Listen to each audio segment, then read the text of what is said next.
Divino Vino mi ha portato a Butrio, sono nelle prime colline dei Colli Orientali. Sono andato a trovare Francesco Spitaleri, che è l'enologo dell'azienda Conte Artemis Maniago. Sono venuto a trovarti. Perché sono venuto a trovarti? Spiegati perché. Perché l'azienda ha preso nella top 50 del Friuli Venezia Giulia un meritato riconoscimento con un vino bianco. Il protagonista sei tu, Francesco, di questa puntata. Allora ti volevo chiedere, insomma, cioè l'anno scorso mi pare con un rosso, no? Quest'anno abbiamo un bianco, insomma, no? Bianco di punta, no? Che fa parte di un piccolo territorio, insomma, qua dietro. Sì, sono le nostre colline dietro la cantina. È un vino nato per una scommessa, cioè... È un ronco, come si dice, sì, no? Da queste parti. Proprio una collinetta. È un vino nato un po' per fantasia, un po' per estro, destinato inizialmente al mercato soprattutto americano, dove è molto apprezzato e praticamente il 90% di questo vino va lì. Cioè, quando dici mercato americano, mercato asiatico, che vino è, scusa, perché noi qua siamo abituati a bere vini, insomma, un po' alcolici da queste parti, no? Cioè strutturati.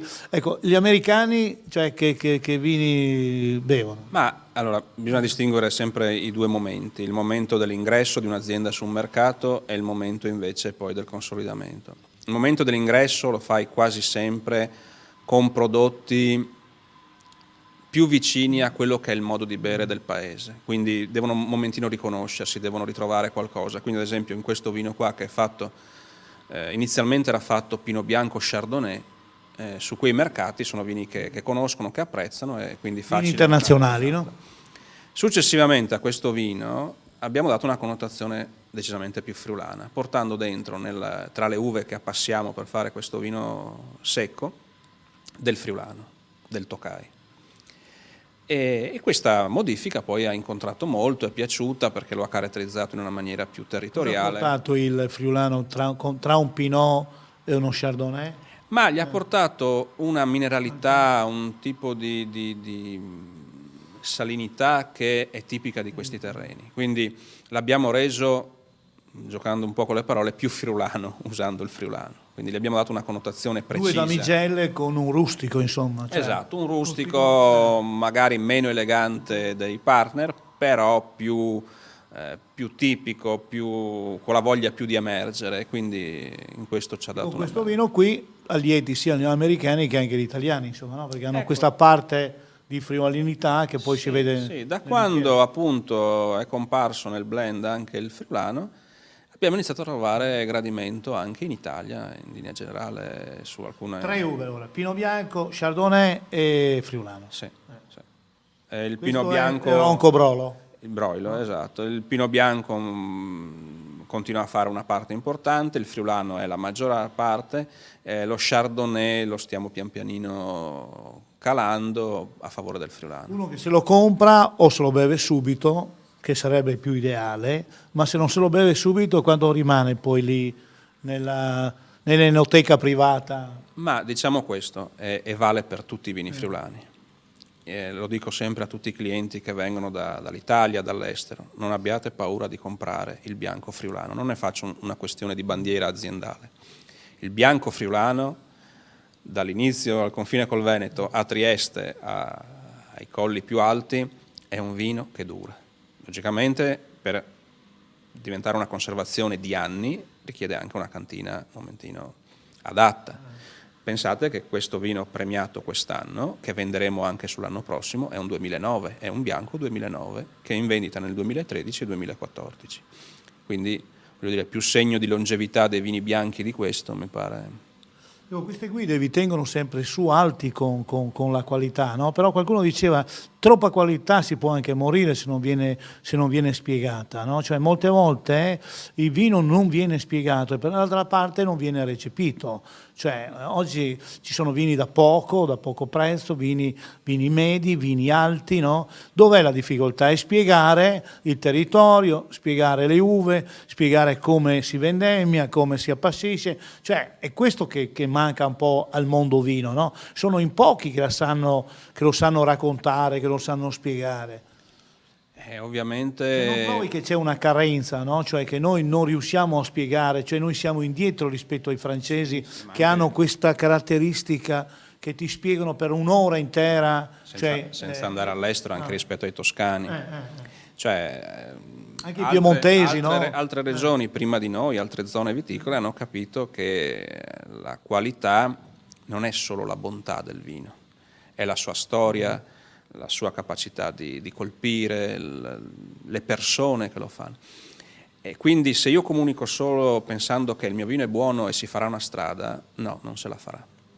Se non spiego le persone che l'hanno fatto, la zona, la storia che ha portato, il percorso anche di idea che ha portato a pensare quel vino e a realizzarlo, difficilmente si imporrà. Specialmente in un momento di recessione, in un momento che non tira più il mercato, perché quando tira il mercato, cosa vuoi? Va, non spiegare perché non serve, perché tanto è il mercato che ti trascina, no? Ma quando invece il mercato non tira più, è chiaro che viene fuori, deve essere fuori la spiegazione, l'insegnamento e tante altre cose, mettere qui di differenza, no? Cioè tra territorio e territorio, secondo me. Sì, no, ma indubbiamente.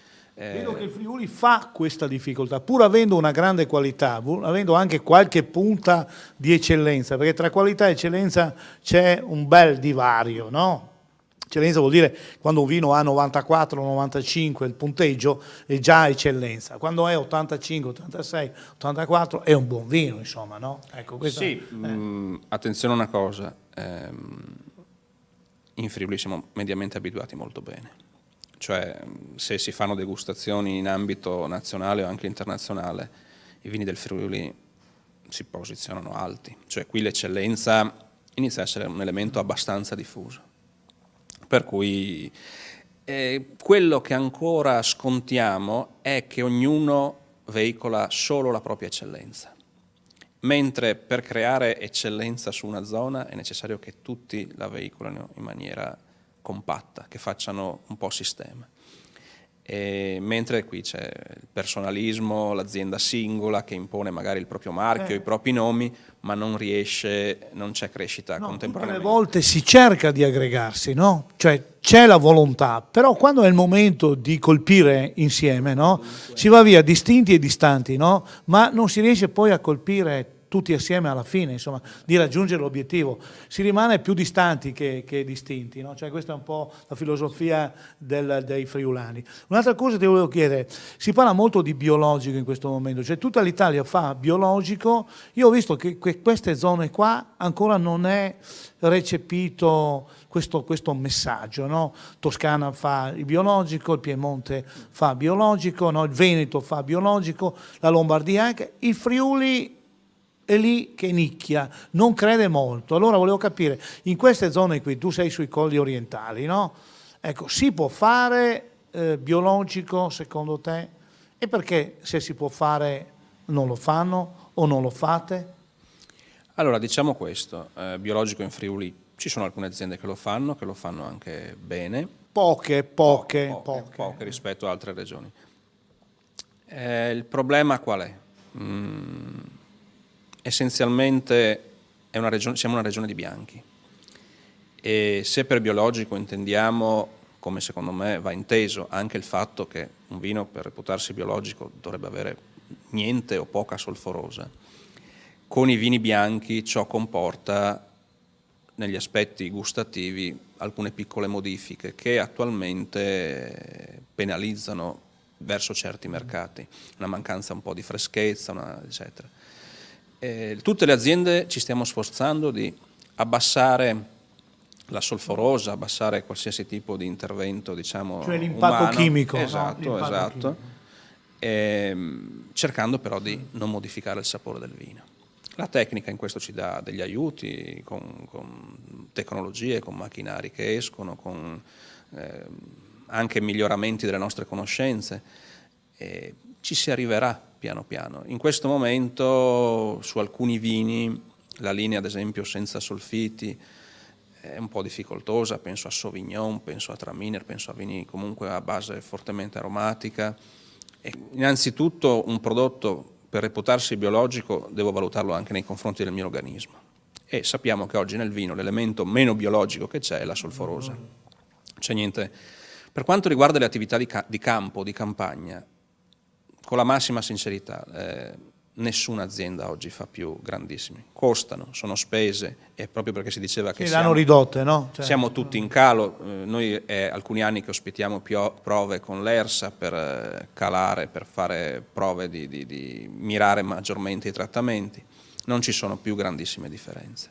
Quindi noi, quando facciamo fare le analisi dei residui, perché le facciamo fare per vedere se la nostra conduzione è sana da questo punto di vista, vediamo che i nostri parametri sulle uve sono quasi confrontabili con quelle di un'uva fatta da agricoltura biologica.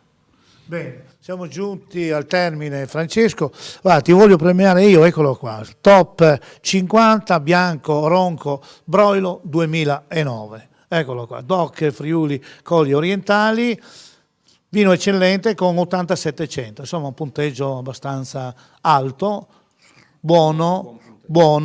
Allora noi siamo giunti proprio al termine di questa puntata, è stato protagonista Francesco Spitaleri, noi ci beviamo questa top 50, a te, alla tua azienda, al Conte Alberto. So che Indafarato è sempre all'estero, perché bisogna andare là a vendere ormai, Che dici? Sì. Ormai tocca prendere la valigia e viaggiare. Bene, allora ci siamo, salutiamo l'azienda il Conte Artemis Maniago e noi naturalmente proseguiamo il nostro viaggio. Intanto complimenti a te e all'azienda. Cin e viva!